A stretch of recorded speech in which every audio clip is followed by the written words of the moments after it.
Eti video we mo no ya de Bobbie akọ bekum no maame you no. Ye be di kai akọ Prophet Rojah akache.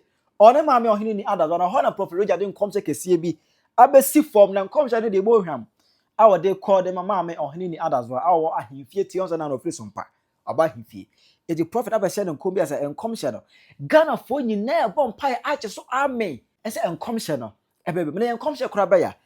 We breaking it down. Ya botre na e be sa ko other side of the social media na ko ho no mo a Bobbie Ansah NPP for ni bi abɔ ne minimum ni nyina fa ensem bi abobie abɛka de afa the entire NPP party no ɔbɛhuru wo mu no say say na Bobbie you who you be o ye hwan ya Bobbie who you be self aha Penyah block me the best was say any dey mo Obemia subscribe button so na da woro ma obɛturn notification icon on for latest updates ɛya no akyerɛ wa adwen de aba me ɛwɔ comment section ho no no wo video no so ama onu aso anya bi ahwɛ no make am NGX limited ɛna de ama wo omo tunsuo so problem na tunsuo ama wa se ya kwawe so desert so kra fro mo botan mu fro mo bedwa buoni mu akotunsuo e de ama omo sa tu swimming pool e de kan ho omo ye de kama ye betu form no asi swimming pool no kama e de ama na dum so no say ekosue no omo ye solar panel installation ana omo sa ye power plant installation babia ye install solar panel any power plant e ma de omo de mufua na all kinds of plumbing works bia de omo ye bi the here from number no the that's na number ni na fe bia na frɛ o meje so o wonu bo so de eda form pa Ghana ha bia be frɛ bia no o meba abe odwuma no e de ama kama abra wonya ho asemboni bia enka. Let's go to the story. Let's begin with Prophet Rojah. On so media no so enipa ba ko a oye media adwuma say Ghana for do na no especially e man bi e bully ne pa e ye maame Oheneni Adazoa ni nyina fa sebio predators sebio maame for dem etwitwe form ana me fa obi bi ensero sebe maame be the tifia green no yafundie oni bi etia na ema ni bi sebe ema ni bi efa ho de kekan kwase asem kire maame ana so na adwuma de wodi ana oye no some party ode aba ahemfe tv no eye enipa ho adwuma ana oye o pattern ne edema wona ye hye won so utimi enya akododu asem ko ho no de a obehwe asiesi apatentene ne ede amount so bi do nam kwamboni bi so obi so obu kwase a apatentene ede amount na empempina na manfo ta ede eba a woni etwa ne mpoa omta de ba woni etwa mpoa ba ko happen recently about 2 months ago ema mama kura be soon because na there was an incident that say akura bi do mama aba no show de so na akura ne ka say ase o mama emfi no o mama de eno mo from mama no mama kire say akura ne akura bo na so on de ne o ka say akura ne ntie akura na 12 fie akoba bi je say a whole lot of story. I don't know hini ebi just so na esimu sai na maame a wawo ba afewu kasa akura ni ntie e dere na ekoso. This were the conversation but that time no na enipa ni bi ekeka nsem bi ma na ebi kire say enso hini Adazoa ekeka ne de sebe oniba onwo dantia senka wawo a enkobe wu se de ne nkura no omaso esi e denfa e ma that time no Oheneni kura no ebe reply say siwoni ba wate what's me a board about me DM o se frɛ odin ya me hu ye Emmanuel Owusu as abe me DM abetwa ma me se me ni ba ni ntina me di sa asɛm na ne ima mate me da se erade nhyira me ni ba eye no kore na menwehye saa asɛm ni bi ma wo ba 21 years na me metimi survive no ebi a wo baba 2 years untimi survive enti adwuma amaye na waba me di yam abema me sankra to se mini bani nti na me di saa asɛm mate me da se erade na me Nyankopɔn ana nya ono nkwa so no bi a oni ba che say oti ne nsem na okana oti yaw e wo ne voice mu nse ensem no ahye no aminim say si ase Oheneni Adazoa ehia Yesu Kristo no bi nsem ma me e de ba de na opa be ka say owura me pe ba e ba ba ko pe cause eno nko ane ade a Ghana fo ni bi e de tene max na eno nko ane ade so ma omugina so sebe enkoda timi keke omadwen e de kire maami na enam so manansem mu on se imam se nsem bi ni asofo nsem bi e bai ma ikochichi imam na asofo no abra no wiemu katetia Muhammad ne a whole lot of stuff na down come on Prophet Rojah ekodi bi I say abra say eba say akwachi imam no ema say akwachi God's general ema at the self honum no imam for ne ba kokra bo sofo nasum down come no prophet ekoka say ti na honum no odne kasa ekwa wiye no eno odin tire bia na efa bible characters ne ma ne bia na omu enya wo anya medum no omu ewo ye no odin tire eba ye na ne kasa ekwa wiye no eno kasa entire am de ba ye no Oheneni Adazoa wo na fa ho na me hye won kom se afese ne next year by August today 2027 na entafo egu na so asafu ya obosumi be prophet bi kese ya wo August mo and am den come say we 12 day we 2027 August say never down now mo record it me kasa se wo nyankopon ene ne difo amen 2027 August I receive it ya wade and entafo ato na so bibia dimensi san komhye amen masra wo nyankopon wo bie yefunu mu se ne ha na asem na me ka dia amen na chese nya ha na ntina me ba ha amen na chese ba me ba ya me ba ma amen eti mama asem me be kasa kire de woti ba me ne awrade kasa wo fie se edia na wa ba wa atochema wo da brabo na chese brabo no bia wo de atochi ni ba me transe wo me mpai wo mu no awrade sha me meka ha na asem na me mfa ha na din mesha wo banka me wi asem na meka chose nya ha na ntina me ba ya but the month August 2027 a year by now na awrade den ta agu Bobbie Ansah said the radio amen Bobbie what if oba Bobbie no ba se the radio kan ya bema the Bible say radio be ya Bobbie na niwa nyina be hu amen na so nyina bate amen na ebra awrade de someone edom hana no ema za Prophet Rojah eden komche kese wi pa ama Oheneni Adazoa say the Ghana nyina no bia de mpaye tai ekire se enkomche wi no ebe ye adwuma nanka ebe maame eni achi no go me say Oheneni Adazoa ewo Ghana pim eni beje amane pa me midi mu ntentemai because so we how deeper de bisi bully maame on the internet ya awo yemfa awo nko heaven awo hwini awo mu but ebi mu ntiase say oba de oba sai so ache say by force e wo say wo it wo mu bi ne de obi atimi keka nkwase asem obi a ono na bobra sene no kura no timi de awo betwa ne mpoa all because on mu bi ntino tinyina de empire e tell say corruption ebebem say every Prophet Rojah no honhum kura ne kai na every nyame honhum mu a nyame nsom na corruption no enyina emaye. Now let's go to Bobbie Ansah side. That was ya. Oh yeah, me answer Bobbie Ansah ye nipa bia ono no nani abo ho safo hene. But ye ndisi communicator. Eti from time to time we say o kasa ye say o di NPP for na temu a nani mo ne dwe. Just what me trying to show so I can say fu bia the NPP party no Bawumia attempted Bobbie ni tipen bi cassette ku for say there. Just say me tru say eti go fu emu no e dey be pa na e wo mutiri mu. E dey na he o madwene.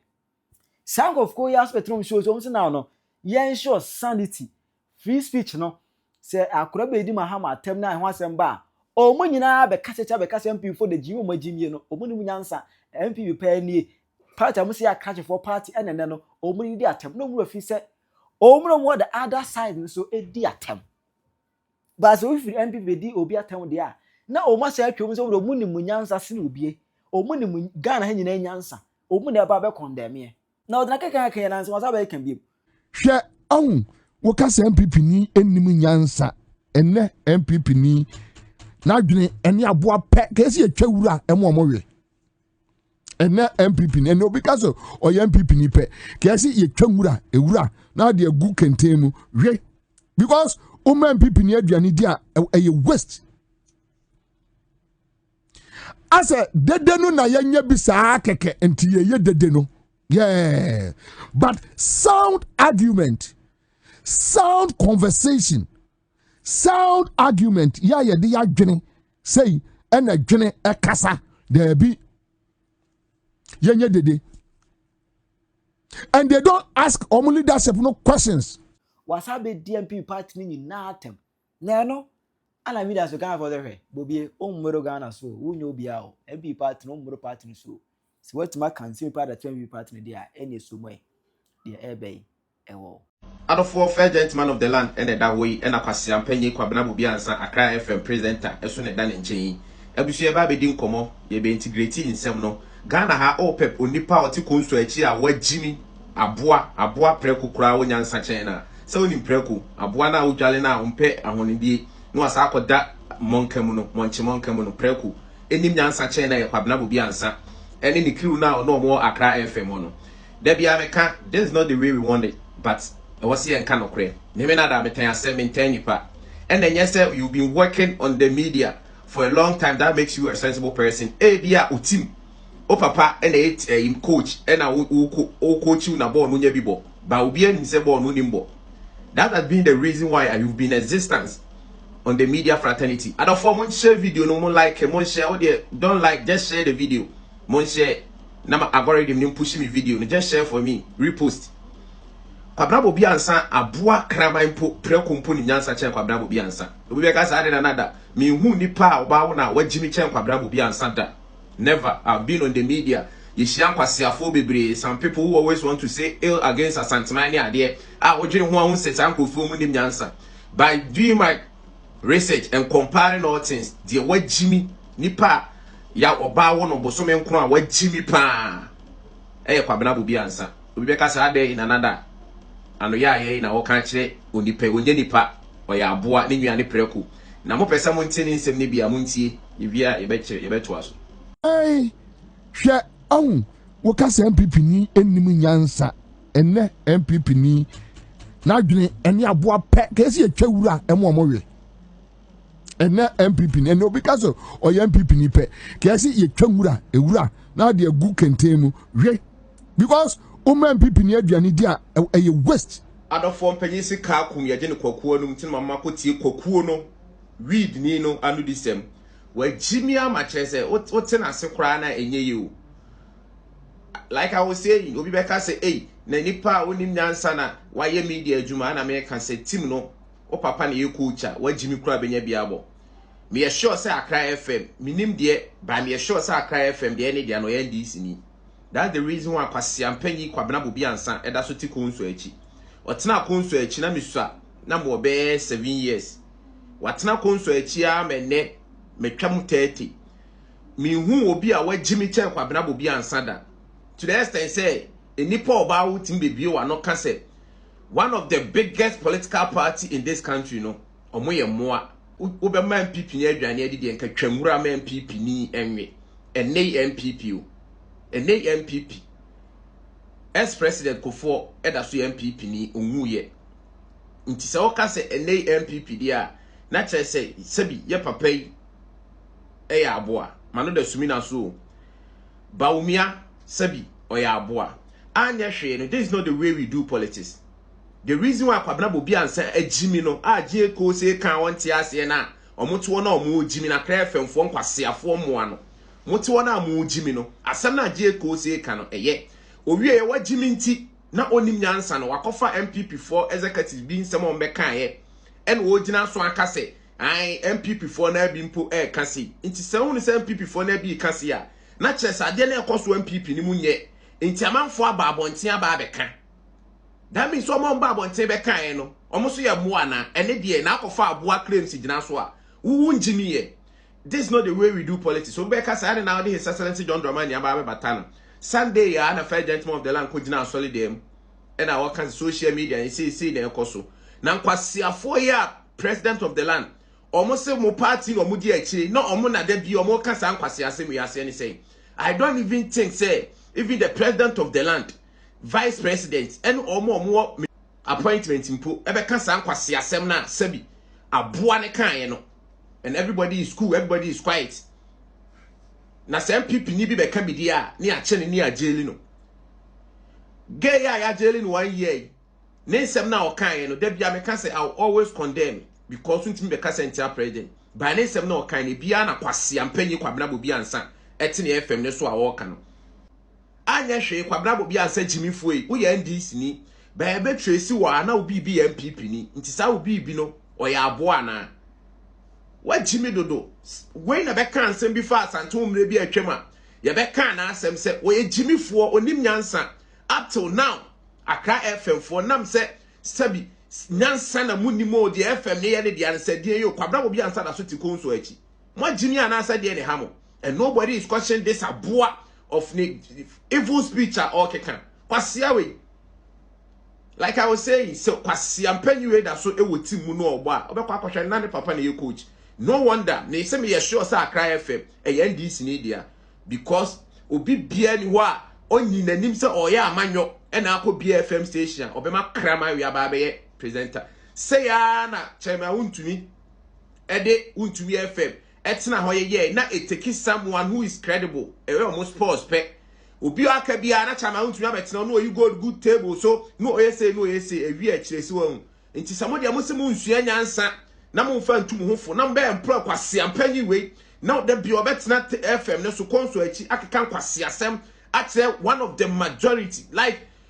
Ghana memuo NPP and this ne ruli na say wo be ka say enemremu MPP fo na ye moa ye ntwa ngura ma MPP nwia MPP ni anwia wo ye nyansafo obi na ye bibi na sa wo mpa so do you have to go on and generalize bibia into Jimmy Semia be ye wo ba wa wo no kranim say wo ye kwase ampanyi no na sabi ye gina so aka akira wo say NDC fo nyina ye moa na ye nyesa because ye nyansafo ye tete ye anye nti so bi ya ade na nya just call a spade na munja jimi na mo de Ghana politics akwa akoduru no by Kevin Taylor atena kromo adidi panyi bi atem ye MPDC time no ba Ghana okoya na ekwa shi case no na ensenda ho ben na mo pese mo nkire Ghana fo ena obi a se say free dey baby but you are the same people obi kana etia mo dia na mo tikwa apai kwase ampanyi we Bobbie Ansah all in the name of politics and ne ojina o kan kire NPP fo nyina say eso ene afidoma kings ni papa ni ato forcing nti afidoma ato forcing ene aboa ene to nsadidi sometimes no ensebu apie from anum ba en kire se wo ye nyansafo e kire aboa wo ye tina me se pre kokora ni nyansa kire no ye kan asem ye ntanipa enye se na o se mfa so nye amanyosem mon kan kire kwabra Bobbie Ansah se read ne moa na on jai nom no kope apetition bi nom ebia ndie be me na hunyansa no wagimi dodo abusuafo ya kase nipa bebre ni munyansa sebi ebi agimi a abusuafo mo fa ncheme eye no kro who ye journalist who ye radio presenter sometimes when you get the chance to sit behind your console there are some certain words you shouldn't even choose abusuafo we know say Ghana no each and everybody belongs to a certain political party. Your media personalities are on your NPP no your NDC in which are ye nyina yenim. Now this talks goes to ye nya be ma ye wofa papa na wajimi na ye friend Bobbie Ansah no. Bobbie Ansah, be very careful the way you address Dr. Alhaji Mahmoud Bawumia. If said Dr. friend is saying the president is saying say we should sanitize a friend is saying speech I can Ghana. Some of the journalists you people should be very careful. The way you disrespect a flag bearer in the Nigerian, I know ya yedin. Abusuafo say Mona Dr. Alhaji Mahmoud Bawumia na Yere Samira Bawumia en sombo mamo yen omosombo maye. Yen NPP omosombo maye papa so we know how to address them. Now Bobbie Ansah o jimi dodo. O kwatena konso na chia o jimi too much the other day na wo didi na bi atem. Na wo ye wo Bobbie Ansah ye de wo jina onye de na bi jina wa. Why now do feel see a bit so? And I said, Dr. Alhaji Mahmoud Bawumia jina ho. Near the Samira Bawumia jina ho. Near the Bobbie Ansah, ye do jina no you jina wa. Who feel say nipa beni nipa do say a bit so Dr. Mahmoud Bawumia and nipa do say a bit so. Don't disrespect Dr. Alhaji Mahmoud Bawumia and Dr. Alhaji Mahmoud Bawumia on your mates, Bobbie Ansah. Dr. Alhaji Mahmoud Bawumia and Nigeria Samira Bawumia, they are not your mates, so know how you speak to them. And yes, I am moving, we will come and reply you. Because we were Jimmy, we papa penny no we Jimmy. Yes, we are Jimmy Crasson. We want to be respectful, but we won't sound quasi for be saying, but now console name no more can quasi sama. We will reply them. What do you make us say any Bawumia way? How dare you? Are you okay, Bobbie Ansah? Jimmy no yadoso. Dr. Alhaji Mahmoud Bawumia, what's your book? I'm a legon for you, a cons book. A whole vice president, I know my vice president, no actually book you sit behind your console and talk trash. Bobbie Ansah, be very careful. Me have been seeing your videos, but I walk by past it. But if you try to disrespect Dr. Alhaji Mahmood Bawumia and Samira Bawumia again, we bet you do said the baby bet Tiama one. We yam show, Bobbie Ansah. We yam show. So one for Jimmy and Jimmy and our debate na consolation. And for Jimmy and pet in some for Franca. That's how they also bet cassette Dr. Alhaji Mahmood Bawumia. Who do Jimmy a betchy? Bobbie Ansah. Who do Jimmy a beji? We beat my today while doing Eddie Mame. Our comment section. I hype in your block media.